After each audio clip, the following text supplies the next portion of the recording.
This is, first of all, a tough one, because I recognize that for each of us, when we're dealing with this is future oriented. There is fear in the unknown. There is something comfortable about, the devil versus the devil you don't.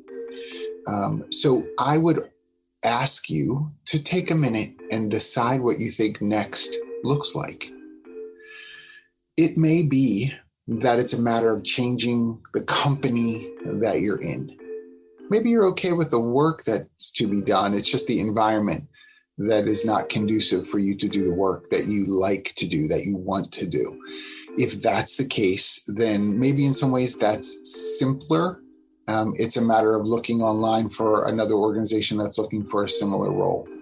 But if the tension really is you've outgrown it, you're ready for something more, and there isn't an opportunity for there to be something more, and the organization really won't provide you with that latitude, I might recommend a conversation with a career coach. Just sit down with somebody for a half an hour, 45 minutes, and talk through your career, where you've been, what you're doing, and where you want to go, where you think you want to go. Let that person in their professionalism sort of be a sounding board. You may find that you need more than one session. Maybe you need two, maybe three. I don't imagine that you would need more than three.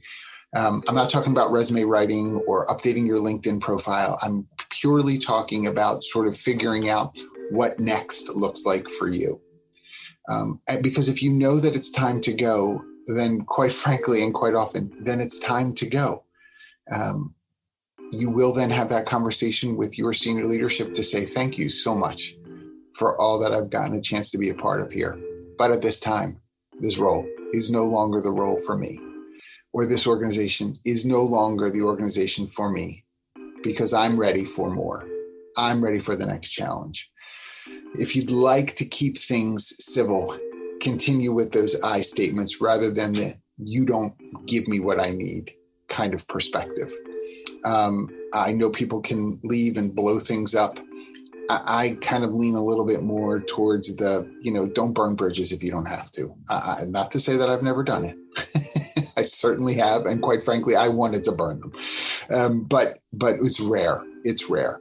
And you want to make sure that it isn't emotional. And I think that sometimes even in our exit, if we are too burn the bridge oriented, it will come across as emotional, and our own professionalism can be minimized in the eyes of others, even our colleagues, because of the way that we leave.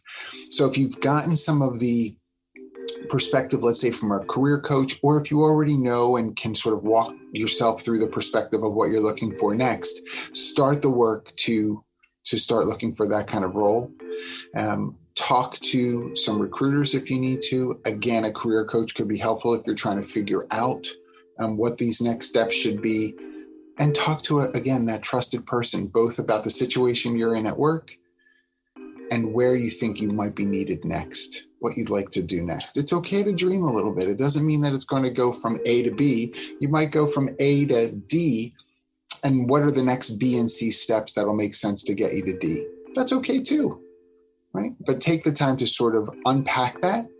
Ask yourself the hard questions. What will cause me to excel in the work that I want to do? What will challenge me? It's not the same as to where I'd be comfortable. Because if you want to leave your organization because there are problems, I got to tell you, you'll find problems in any organization you go to. The faces may be different, but the problems will be the same.